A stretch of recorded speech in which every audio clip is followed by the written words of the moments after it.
सार्थ तुकाराम महाराज गाथा अभंग 1123.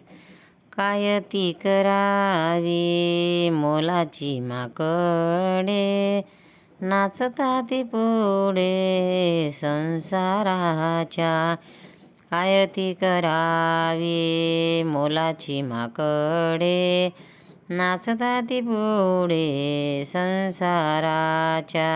झाडा देते वेळे विचकिती दात, घेती यमदूत दंडवरी. झाडा देते वेळे विचकिती दात, घेती यमदूत दंडवरी. हात दात कान हलविती मान, दाखविती जन मानावया. हात दात कान हलविती मान, दाखविती जन मानावया.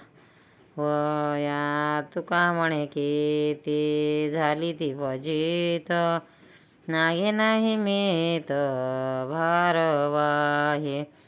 तुका म्हणे किती झाली ही फजित, मागे नाही मेत भारवाही. काय ती मोरावी मोलाची माकडे, नाचता ती पुढे संसाराच्या. अर्थ: महाराज म्हणतात, संसाराच्या छंदाने नाचणारी मोलाची माकडे काय उपयोगाची. कारण ज्यावेळी यम झाडा घेऊन, तेव्हा ही माकडे घाबरतील आणि यमदूत त्यांना दंड करतील. लोकांमध्ये मान मिळवण्यासाठी हे लोक हावभाव करून नाटकी ढंगाने बडबडतात.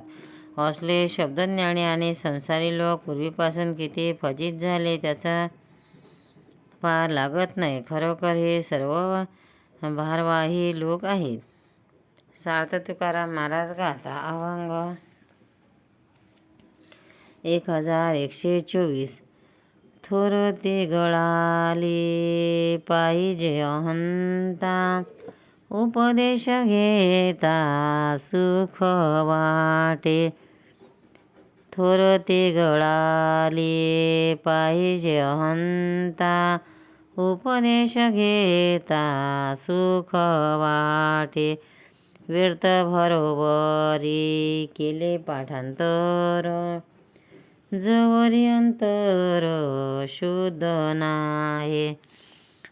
व्यर्थ भरोवरी केले पाठांतर, जवरी अंतर शुद्ध नाही. घोडे काय थोडे वागविते ओझे, भावे विन तैसे पाठांतर. तुका म्हणे धरा निष्ठावंत भाव, जरी पंढरी राव पाविजे तो.